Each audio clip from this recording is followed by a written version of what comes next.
ಶಿಕ್ಷಕರ ಕ್ಷೇತ್ರದ ಎನ್ಡಿಎ ಮೈತ್ರಿಕೂಟದ ಅಭ್ಯರ್ಥಿಯಾದ ವಿವೇಕಾನಂದರ ಪರವಾಗಿ ಪಟ್ಟಣದಲ್ಲಿ ಮತಯಾಚನೆ ಮಾಡಿದ ಕ್ಷೇತ್ರದ ಶಾಸಕ ಸಿಎನ್ ಬಾಲಕೃಷ್ಣ. ಶಿಕ್ಷಕರ ವಿಧಾನ ಪರಿಷತ್ ಕ್ಷೇತ್ರಕ್ಕೆ ನಮ್ಮ ಎನ್ಡಿಎ ಅಭ್ಯರ್ಥಿಯಾಗಿ ಸನ್ಮಾನ್ಯ ವಿವೇಕಾನಂದ ಅವರು ಸ್ಪರ್ಧೆ ಮಾಡಿದ್ದಾರೆ. ಅವರ ಪರವಾಗಿ ಮತಯಾಚನೆ ಮಾಡಲಿಕ್ಕೆ ನಾವು ದೇವರಾಜೇಗೌಡರು, ಆನಂದ್ ಅವರು, ಸನ್ಮಾನ್ಯ ರವಿಯವರು ಎಲ್ಲರೂ ಕೂಡ ಆಗಮಿಸಿದ್ದೇವೆ. ಇವತ್ತು ಸ್ವತಂತ್ರ ಪದವಿ ಪೂರ್ವ ಕಾಲೇಜು, ಬಾಲಕಿಯರ ಪದವಿ ಪೂರ್ವ ಕಾಲೇಜು ಮತ್ತು ನಮ್ಮ ಬಾಲಕಿಯರ ಪ್ರೌಢಶಾಲೆಯ ಎಲ್ಲ ಗೌರವಾನ್ವಿತ ಪ್ರಾಂಶುಪಾಲರು, ಮುಖ್ಯೋಪಾಧ್ಯಾಯರು ಹಾಗೂ ಉಪನ್ಯಾಸಕರು ಹಾಗೂ ಶಿಕ್ಷಕ ಸಿಎನ್ ಬಾಲಕೃಷ್ಣ ಮಾತನಾಡಿ, ದಕ್ಷಿಣ ಶಿಕ್ಷಕರ ಕ್ಷೇತ್ರದ ವಿಧಾನ ಪರಿಷತ್ತಿನ ಚುನಾವಣೆಯಲ್ಲಿ ಎನ್ಡಿಎ ಮೈತ್ರಿಕೂಟದ ಅಭ್ಯರ್ಥಿಯಾಗಿ ಸ್ಪರ್ಧೆ ಮಾಡಿರುವ ವಿವೇಕಾನಂದ ಅವರಿಗೆ ನಿಮ್ಮೆಲ್ಲರ ಅಮೂಲ್ಯವಾದ ಮತವನ್ನು ನೀಡುವ ಮೂಲಕ ಶಿಕ್ಷಕರ ಸೇವೆ ಮಾಡಲು ಅವಕಾಶ ಕಲ್ಪಿಸಿಕೊಡಬೇಕೆಂದು ಮನವಿ ಮಾಡಿದ್ದರು.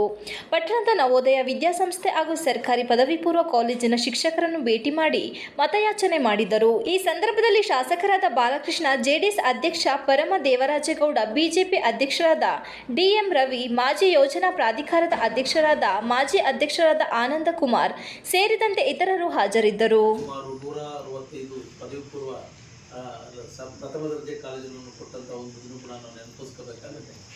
ಈ ಒಂದು ದೃಷ್ಟಿಯಲ್ಲಿ ಇವತ್ತು ಎನ್ಡಿಎ ಅಭ್ಯರ್ಥಿಯಾಗಿ ವಿವೇಕಾನಂದ ಅವರು 100 ಹೆಚ್ಚಿನ ಮತಗಳಿಂದ ಗೆಲ್ತಕ್ಕಂಥದ್ದು ಯಾವುದೇ ಸಂದೇಹವಿಲ್ಲ. ದಯವಿಟ್ಟು ಅವರ ಗೆಲುವಿಗೆ ಮೊದಲನೇ ಪ್ರಾಶಸ್ತ್ಯ ಮತವನ್ನು ಅವರ ಹೆಸರು ಮತ್ತು ಅವರ ಫೋಟೋ ಪಕ್ಕದಲ್ಲಿ ಒಂದು ಎಂದು ಬರೆಯುವುದರ ಮೂಲಕ ತಾವೆಲ್ಲರೂ ಕೂಡ ಅವರಿಗೆ ಆಶೀರ್ವಾದಿಸಬೇಕು ಅಂತ ಈ ಮೂಲಕ ತಮ್ಮಲ್ಲಿ ಕ್ಷೇತ್ರದ ಶಾಸಕನಾಗಿ ತಮ್ಮಲ್ಲಿ ವಿನಯಪೂರ್ವಕವಾಗಿ ನಾವು ವಿನಂತಿ. ವರ್ಷದ ಮೇಲೆ